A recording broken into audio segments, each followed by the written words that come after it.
Hi అండి, అందరికీ నమస్తే. అందరూ ఎలా ఉన్నారు? నేనైతే చాలా బాగున్నాను. మీరందరూ కూడా ఆనందంగా ఆరోగ్యంగా ఉండాలని ఆ దేవుణ్ణి మనస్ఫూర్తిగా కోరుకుంటున్నాను. అలాగే ఈరోజు ఒక మంచి వీడియోతో మీ ముందుకు వచ్చేసాను. అదేనండి, శ్రీరామనవమి పండుగ వస్తుంది కదా. ఆ పండుగ ఎలా జరుపుకోవాలి, ఎలా చేస్తే మంచి ఫలితం లభిస్తుంది, అలా శ్రీరామనవమి రోజు నైవేద్యంగా ఏమి చేయాలి అనేది మేము మీ అందరితో ఈ పూజా విధానం షేర్ చేసుకుంటున్నానండి. శ్రీరాముడు ఆశీస్సులు మనందరి మీద కలగాలని మనస్ఫూర్తిగా కోరుకుంటున్నాను. అలాగే ఈ నెల 17వ తేదీన శ్రీరామనవమి హిందువులకు అత్యంత శక్తిమైన పండగగా చెప్పుకోవచ్చండి. హిందువులు ఈ పండుగను అత్యంత భక్తి శ్రద్ధలతో జరుపుకుంటారు. అలాగే శ్రీరాముడి వసంత ఋతువులో చైత్ర శుద్ధ నవమి గురువారం నాడు పునర్వాస నక్షత్రము కర్కాటక లగ్నం సరిగ్గా అభిషిత్ ముహూర్తంలో అంటే మధ్యాహ్నం 12 గంటల సమయంలో చైత్ర యుగంలో జన్మించాడు. ఆ మహానీయుని జన్మదినం ప్రజలు పండగగా జరుపుకుంటారు. 14 సంవత్సరాలు అరణ్యవాసం చేసి రావణ సంహారం తర్వాత శ్రీరాముడు సీతా సమేతంగా అయోధ్యలో పట్టాభిషిక్తుడైనాడు. ఈ శుభ సంఘటన భావిస్తారు ప్రజలు.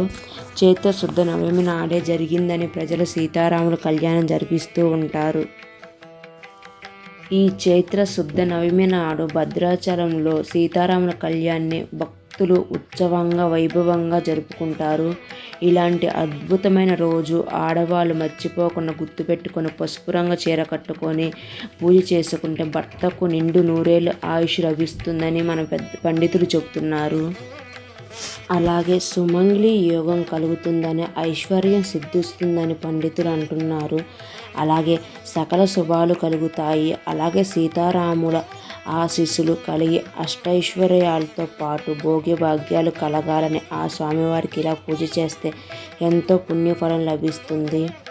అలాగే త్రేతాయుగంలో రాములు వారు రాజ్యం పరిపాలిస్తున్నప్పుడు ఒక రామభక్తుడు ఉండేవాడు. అతడు ఎప్పుడూ కూడా శ్రీరామనామం జపం చేసేవాడంట.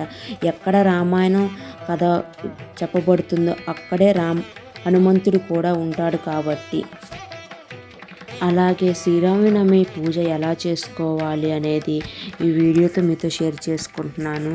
ముందుగా అయితే ఇల్లంతా శుభ్రం చేసుకొని ఆ తర్వాత గుమ్మాలకు పచ్చటి మామిడాకులను కట్టుకొని అలాగే పూలతో అందంగా అలంకరణ చేసుకోవాలి. ఆ తర్వాత గడపకు పసుపు రాసి బొట్లను పెట్టి పూజ చేసుకోవాలి. ఆ తర్వాత పూజ అయితే ఈ విధంగా చేసుకొని పూజా మందిరంలో కానీ లేదా సపరేట్గా ఒక పీట పెట్టుకొని చేసుకున్నా పర్లేదు. నేను ఇక్కడ చిన్న పూజా మందిరంలో శ్రీరామ భక్తుడి చిత్రపటాన్ని పెట్టుకొని పూజ అయితే ప్రారంభించుకున్నాను.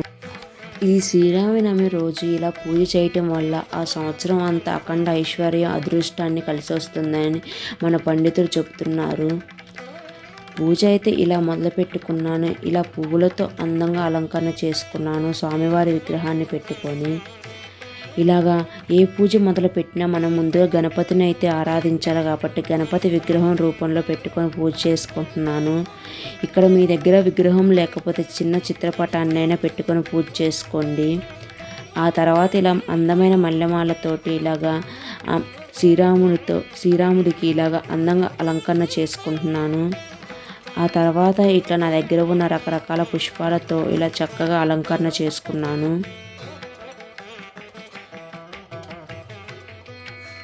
ఈ పూజ అనేది మనం రోజు చేసుకున్న పూజా గదిలో కానీ లేదా పూజా మందిరంలో కానీ చేసుకోవచ్చు. లేదా ఒక పీట ఏర్పాటు చేసుకొని ఆ పీటకు పసుపు రాసి ముగ్గు పెట్టుకొని చక్కగా పసుపు కుంకుమలతో అలంకరణ చేసుకొని ఒక చక్కటి అలంకరణ చేసుకొని పూజ ప్రారంభించవచ్చు. అలాగే ఇక్కడ నేను గణపతికి గరిక కూడా సమర్పించుకున్నాను. అలాగే పండగ రోజు ఇలా శ్రీరాముడికి కొద్దిగా తులసి దళాలని సమర్పించుకుంటే చాలా మంచిది. ఇలా చక్కగా అలంకరించుకొని ఆ తర్వాత దీపారాధన కుందుల్లో ఆవు నెయ్యి వేసుకొని ఒత్తుల్ని వేసుకొని రెడీగా సిద్ధం చేసి పెట్టుకున్నాను. ఇలా స్వామివారికి కూడా ఇలా లిల్లీ పూల మాలతో అలాగే మామిడాకులను కూడా పెట్టుకొని అలంకరణ చేసుకున్నాను. ఆ తర్వాత అగరబత్తితో కానీ లేదా ఏకహారతతో కానీ ఇలా దీపారాధన చేసుకోవాలి. ముందుగా గణపతిని ఆరాధించాలి కాబట్టి గణపతికి దీప నైవేద్యాలన్నీ సమర్పించుకొని పూజ అయితే ప్రారంభించుకోవాలి. ముందుగా స్వామివారిని శుక్లాంబరధరం విష్ణు శశివర్ణం చతుర్భుజం ప్రసన్నవదనం ధ్యాయే సర్వ విఘ్నోక ప్రశాంతయే అనుకుంటూ స్వామివారిని గణపతిని తలుచుకొని ముందుగా పసుపు కుంకుమలను అలాగే కొన్ని అక్షంతలను వేసుకొని పూజ అయితే ప్రారంభించుకున్నాను. ఈ శ్రీరామనవమి రోజు కలశం ఏర్పాటు చేసుకుంటే అష్టైశ్వర్యాలు సిరి సంపదలు కూడా కలుగుతాయి. ఆ సంవత్సరం అంతా కూడా అఖండ ధనలాభం ప్రాప్తించాలని ఈ శ్రీరామనవమి రోజు పూజ చేసుకుంటే చాలా మంచి జరుగుతుంది. ఇక్కడ నేను పండగ రోజు కలశం పెట్టుకుంటానని చెప్పేసి ఈరోజు ఇక్కడ కలశం ఏర్పాటు చేసుకోలేదు. ఇలాగా మీతో నేను షేర్ చేసుకుంటున్నాను. మీకు కలశం ఆనవాయితీ ఉంటే కలశం పెట్టుకొని పూజ చేసుకోండి, లేదా ఆనవాయితీ లేకపోతే కలశం పెట్టుకోకపోయినా పర్వాలేదు. అలాగే ఇక్కడ గణపతికి నైవేద్యంగా బెల్లాన్ని సమర్పించుకున్నాను. ఆ తర్వాత దీపారాధన చేసుకున్నాక ఇలా పుష్పాలతో అందంగా అలంకరణ చేసుకుంటున్నాను. ఇలా అలంకరణ చేసుకున్న తర్వాత స్వామివారిని అలాగే చూస్తూ ఉండిపోవాలనిపించింది. చాలా కళగా కూడా కనిపించారు. అలాగే స్వామికి తులసి దళాలతో రకరకాల పుష్పాలతో ఆ స్వామి పూజ చేస్తే శ్రీరామచంద్రమూర్తికి సంబంధించినటువంటి మంత్రాన్ని శ్రీరామ జయ రామ జయ జయ రామ మంత్రాన్ని వీలైనన్ని సార్లు చదువుకుంటే పూజకి అంత మంచి చక్కని ఫలితం లభిస్తుంది. అప్పుడే ఆ సీతారాముల అనుగ్రహం లభిస్తుంది. అలాగే మన ఇంట్లో పూజ చేసుకునే టైము 10 గంటల నుంచి 12 గంటలలోపు చేసుకుంటే చాలా మంచిది. అలాగే ఇంట్లో పూజ చేసుకున్న తర్వాత సీతారాముల కళ్యాణాన్ని దేవాలయంలో దర్శనం చేసుకుంటే చాలా మంచి ఫలితం లభిస్తుంది. అలాగే స్వామివారికి కళ్యాణం జరిపిన అక్షింతలు మన శిరస్సుపై వేసుకుంటే కూడా స్వామి అనుగ్రహం లభిస్తుంది. అలాగే అనారోగ్యాల నుండి బయట కూడా పడవచ్చు. అలాగే ఇక్కడ నేను 3 తమలపాకుల మీద శ్రీరామ శ్రీరామ జయరామ అని రాసుకొని గంధంతో లేదా ఇక్కడ సింధూరంతో అయినా ఉపయోగించుకోవచ్చు. ఇలాగా రాసి స్వామివారి దగ్గర సమర్పించుకున్నాను.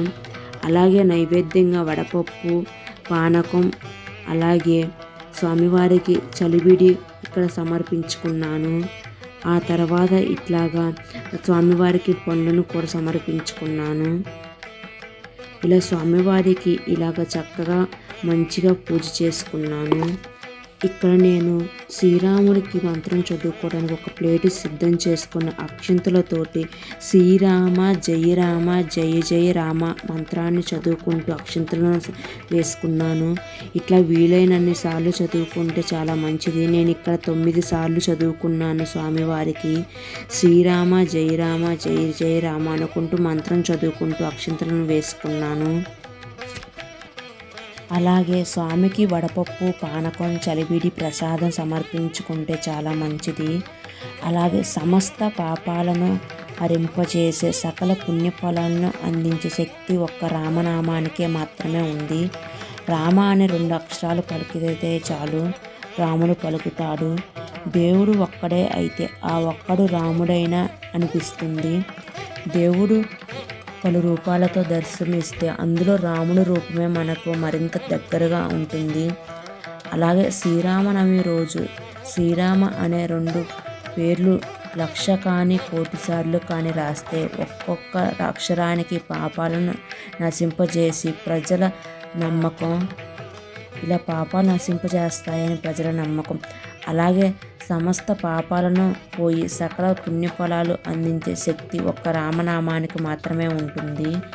అలాగే ఇలా పూజ చేసుకున్న తర్వాత ఇలాగా స్వామివారికి ఇలా ధూపదీప నైవేద్యాన్ని సమర్పించుకున్నాను. అలా స్వామికి హారతి సమర్పించుకున్నాను. అలాగే ఆ శ్రీరాముడు ఆశీస్సులు మనందరి మీద కలగాలని మనస్ఫూర్తిగా కోరుకుంటున్నాను. ఈ శ్రీరామనవమి రోజు అష్టైశ్వర్యాలు భోగ్యభాగ్యాలు కలగాలని మనస్ఫూర్తిగా కోరుకుంటున్నాను. ఆ స్వామి ఆశీస్సులు మనందరికీ కలగాలని మనస్ఫూర్తిగా కోరుకుంటూ ఇలా ధూపదీప నైవేద్యాలను స్వామివారికి సమర్పించుకున్నాను. ఈ వీడియో మీ అందరికీ ఎంతో కొంత యూజ్ అవుతుందని శ్రీరామనవమి రోజు మీకు ఇలా పూజ చేసుకోవాలని మనస్ఫూర్తిగా కోరుకుంటున్నాను. నా వీడియో ఇలా చేసిన తర్వాత మీతో షేర్ చేసుకున్నాను కాబట్టి నా పూజా విధానం మీకు ఎలా అనిపించిందో ఒక కామెంట్ ద్వారా ఒక కామెంట్ తప్పకుండా తెలియచేయండి. అలాగే మన ఛానల్ కొత్తగా చూసినట్లయితే ప్లీజ్ సబ్స్క్రైబ్ చేసుకోండి. అలాగే లైక్ చేయండి, షేర్ చేయండి. థ్యాంక్ యూ ఫర్ వాచింగ్ అండి. బాయ్.